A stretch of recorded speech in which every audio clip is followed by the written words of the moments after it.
Bem-vindos a Inteligências Lúdicas, meu nome é Rodrigo Manique. Estamos aqui, Lepe e eu, com a presença do grande Shem Phillips, para falar um pouquinho dos seus jogos de grande sucesso e a quantidade de jogos que ele produz, que ele cria.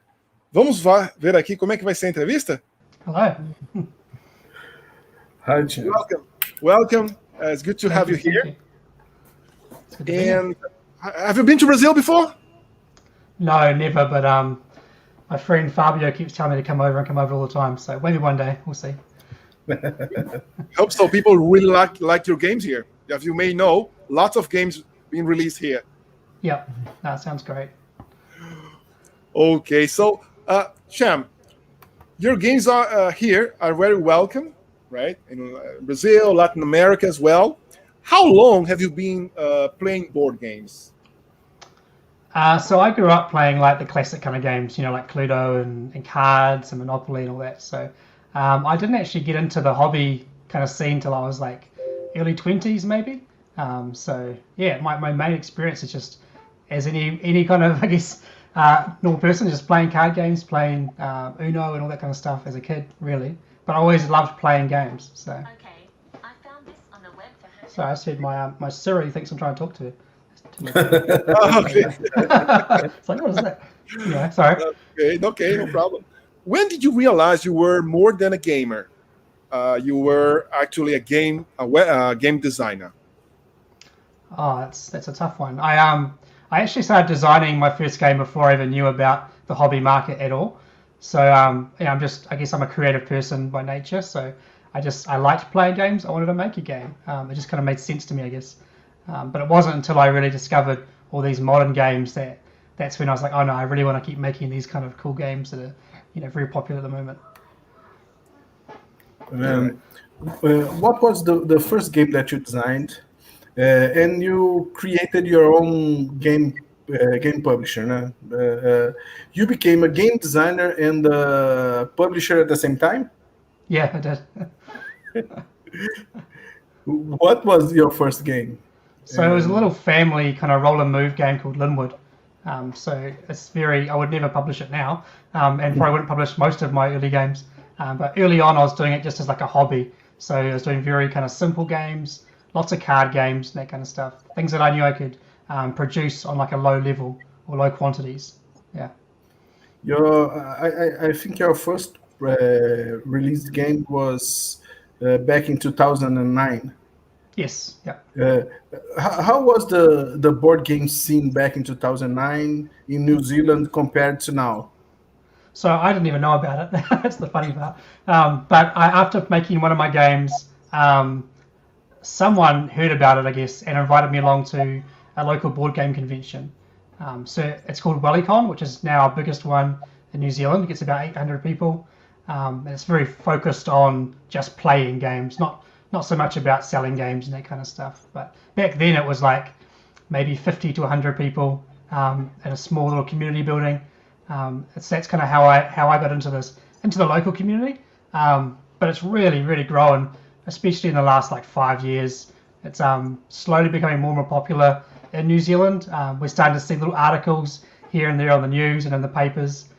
So it's really cool to see. Really good community though. No. I thought that you were credited as an artist in several games. You do illustrations. What's your background as an artist? As an artist, I couldn't draw to save my life, honestly. Even when I was in school, I passed most subjects except for art. I failed art, so. But I do graphic design because I can use a mouse and I can use the keyboard, and I kind of know what I want it to look like. So I kind of taught myself how to do graphic design, got a few tips from my older brother who's an artist, and I'm slowly getting better. But if I'm ever credited as an artist, it's probably just doing graphic design, I think. Nice. I cannot draw. The first time I saw the first time I backed way back in 2000, I don't remember when, Shipwrights, no C. Yep. The draft game, right? It was like I couldn't stop playing it at that time. Everything fresh, every game you brought to us, always fresh and your games always blend well with the mechanic and the theme. What can you tell us about your creative process. Where does it start? From the theme, from the mechanics? It's really changed a lot over the years, I think, because I started out on my own, just doing things my way and kind of learning as I was doing it. And now, a lot more recently, I'm now co-designing a lot more with Sam McDonald and with others. So early on, I mean, even my natural process, I think, is to start with mechanisms. Try and think of something new that hasn't been done, using a card a certain way, using dice a certain way. But now it's often like I'll have a setting. Like I know I'm doing a game in old France, so I've got that setting already there. And then it's like, what is the story we're going to try and tell? What's the name of the game going to be? And then we will try and use mechanisms we've thought up or think of new ones with that kind of theme in mind. But it's not until the mechanisms start to work that we really go, all right, let's really focus on the theme now and think about what else we can add to the game to like kind of increase the theme, increase the feel in the game. So it's kind of a bit of a mix, but mechanisms they're the core of the game for me. So they've got to shine first. What was your first crowdfunding campaign, and how do you see Kickstarter as a launching platform for a new game designer? So my first one was actually on a New Zealand-based one called Pledge Me, because we didn't have Kickstarter in New Zealand back then. So I did a little Kickstarter for that one. Not Kickstarter, a little crowdfunding campaign on Pledge Me for that. I think I raised like 6,000, wasn't much. And then when Kickstarter came later that year, that's when I was like, all right, I can do shipwrights finally, because that game needs a lot of artwork, needs to sell a few more units than just 50 copies to my friends. So that was kind of like my reason for doing it.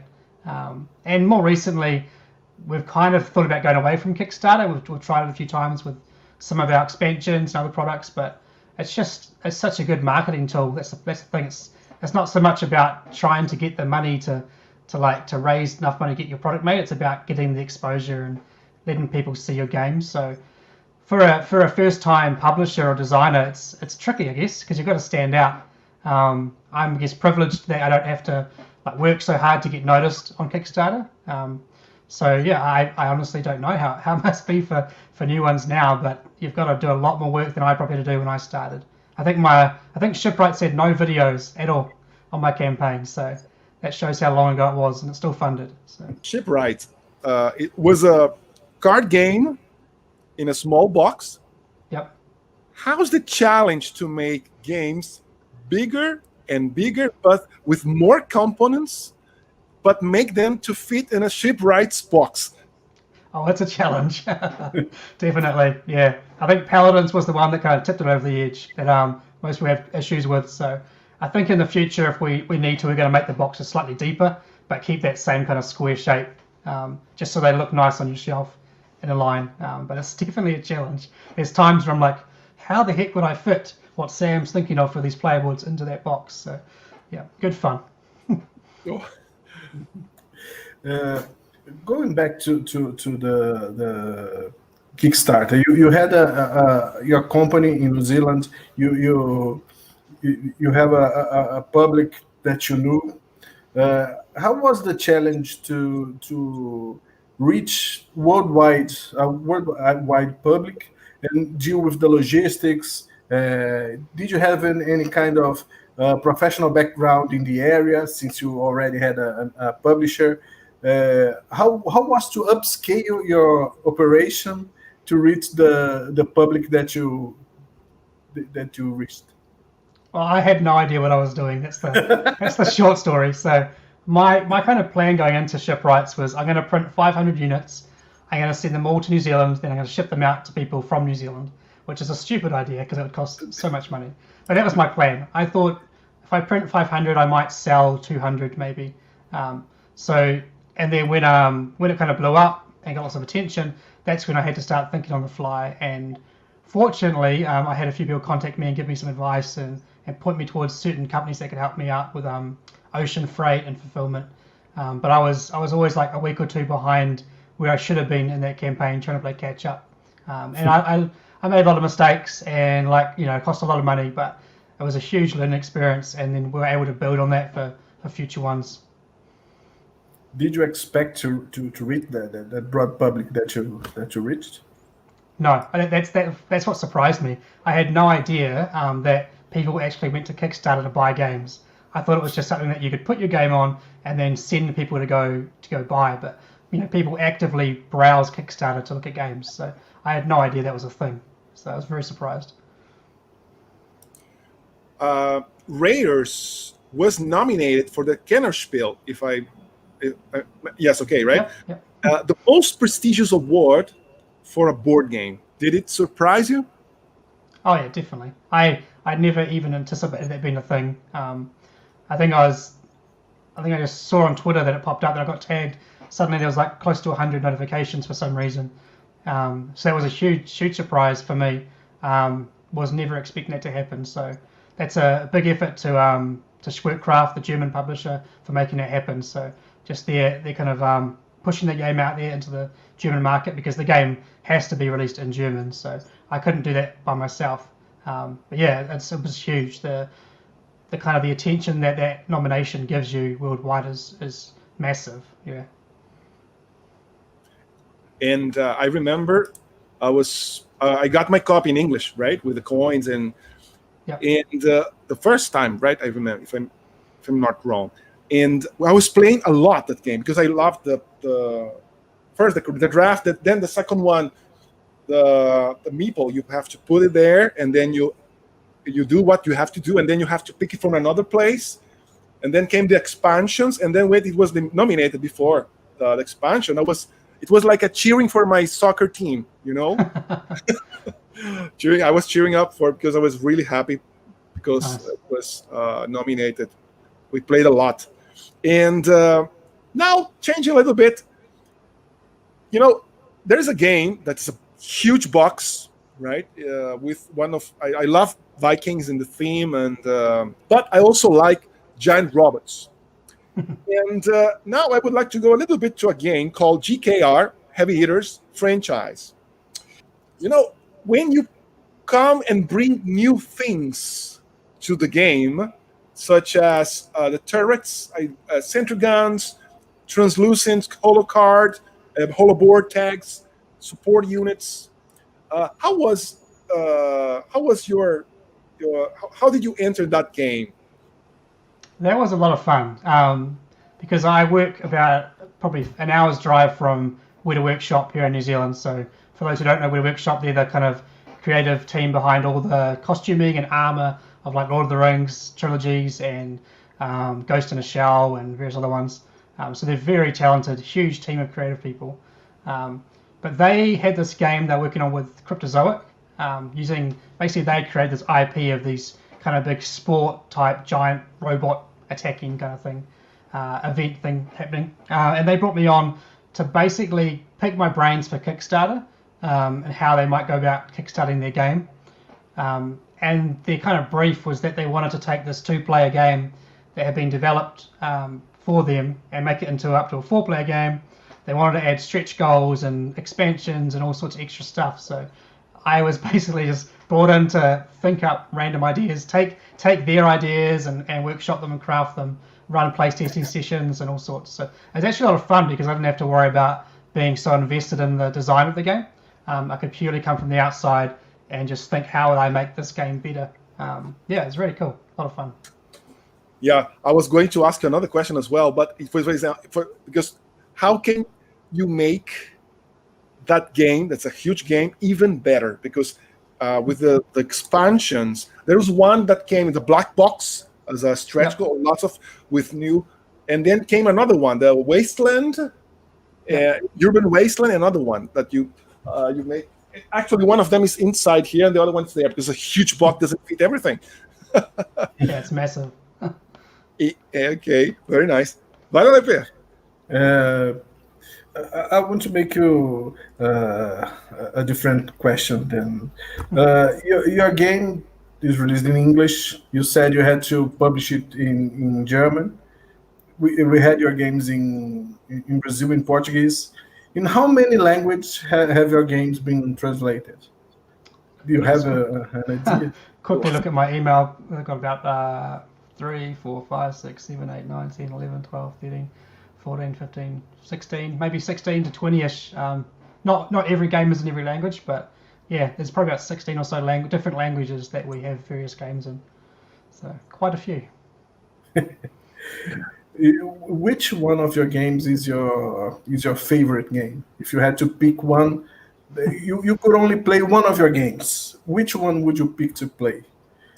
That would probably change week by week, I think. Depends what we're playtesting, because we're doing a lot of playtesting for, what you can see behind me, expansions for Architects and Viscounts and Paladins. So that's a tough one. I guess it depends on who I'm playing with. Raiders always works well with players who maybe are less experienced with modern board games. But if I want a really thinky experience, I might play Paladins or Viscounts. Or maybe, I guess, just the latest prototype that no one knows about is probably the game I want to play the most. When you're designing a game, all your games, you release the box, then you have several expansions. When is the moment that you think your expansions? You close your package to be a simple game that people can get the basics, and then you develop on the expansions, or you start from the beginning with the ideas that you can go through and then implement. So we always try to make the base game the best game that we can. So we just basically make that game, and then once we're finished with that, then we'll start thinking about expansions. There's always little things you can do where you kind of future-proof the games, like in Architects, the rightmost column in the guild hall says 5+ rather than just 5, because we're like, well, there may be a 6th player at some point, although we haven't designed the expansion at that point. But I often like to hear feedback from players. So lots of things in Raiders, for example, I heard comments that it was hard to get iron originally. So Hall of Heroes kind of does that a bit by adding in the quests. We can get iron through another way. The other feedback I got was that sometimes the raids didn't feel very exciting. So it's probably more the American kind of style of gamers that wanted a bit more feel and vibe. So Fields of Fame kind of added that with some riskier dice rolls, the ability to like reveal big bosses that you can take down, the Jarls. So yeah, having feedback from players is really important for expansions, because you want to not necessarily fix the base game, but at least address things that they want to see in the game, so that what you're giving them is kind of what they wanted, I guess. Yeah. Sometimes you hear things that you never even thought about. Oh yeah, yeah. Which is your favorite game designer? Favorite game designer? Sam McDonald. Easy. I get to work with him every day, so that's fun. No, I really admire a lot of games from Vladimir Succi. He's doing a great job with Underwater Cities, and I haven't played his most recent one, but very talented. Alexander Pfister does some great games. There's just so many good designers, and lots of games from various different designers that I really like. But anything that kind of blends mechanisms well, has a lot of depth, but simple rule sets, anything like that I just love. You still have time to be a game player, since you live in behind you. There's a table where you're working, play and work. You have time to only play. Just for fun. Yeah, just for fun. We do like a Thursday night group here locally, so we try and not do prototypes at those events. So we're just playing the new games or playing some old classics. Sam and I, when we're playtesting our games, if we're together for like 6 or 8 hours a day, we might playtest for like 3 or 4 hours, and then we'll just play a couple of games off the shelf just to get inspired and just to kind of cleanse the creativity a bit, because you're so busy trying to think about things that we can just chill and just enjoy a game that we want to play. So I still get to play quite a bit. Yeah. If I may, what games are you currently working on? Do you have any plans? So behind me is an expansion for Architects. I'm about to do some solo testing for that one. So that's the Works of Wonder plus Age of Artisans. I'm going to try both together. We've got an expansion for Viscounts that we're working on. It'll probably be Kickstarter towards the end of the year. We have Circadian's Chaos Order, which is a new game that Sam's working on with the designer Zach from Italy. So I'm actually designing that one, just helping with the product design and the development a bit. I have a solo game that I'm working on, which is solo only. So that may be a release next year. So that's kind of fun. It's in the same kind of world or aesthetic as Razor, Scythia, and Hadrian's Wall. So the idea is to make this kind of non-linear, resettable, not legacy, but kind of campaign-style game, which just kind of feels a bit more like a co-op, but it's solo. So that's quite fun. And I've got a few other bits and pieces in the works. We've already designed the first game in the South trilogy, and now we're brainstorming ideas for like the second and third game. So keeping quite busy. Whoa, I'm really anxious to see that one, the solo as well. And Cool. this one, oh my goodness. My wife almost kills me when I take all her pawns and bring, and Yeah. What game would you like to have created? Probably Underwater Cities or Great Western Trail. I think those games are just fantastic. I would have published them in a heartbeat. Me and Rodrigo, we have a series that we call games that fits in your pocket, or because they are small, or because they have a low price tag. Which three games that fits in your pocket would you recommend? Sprawlopolis by Button Shy Games, very good. Love Letter, obviously, and maybe Coup. Yeah. Good. Okay. Nice. Wow. Very fast. Very cool. And we're really happy to have you here. I will be translating to Portuguese and then Spanish as well. Do you have any words for our Brazilian gamers and people who watch the channel?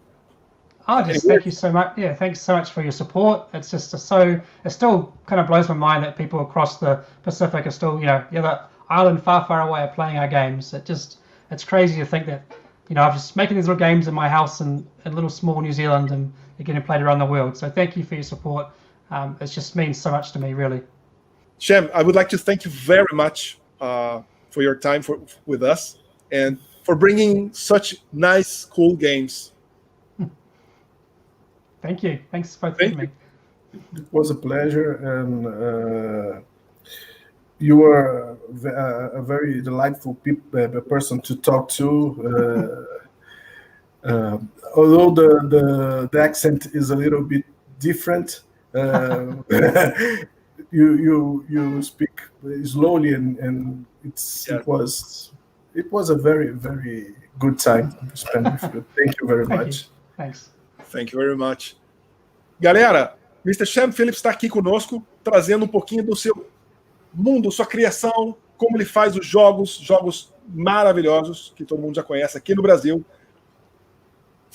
Deixa seu like, se inscreva no canal que tem mais.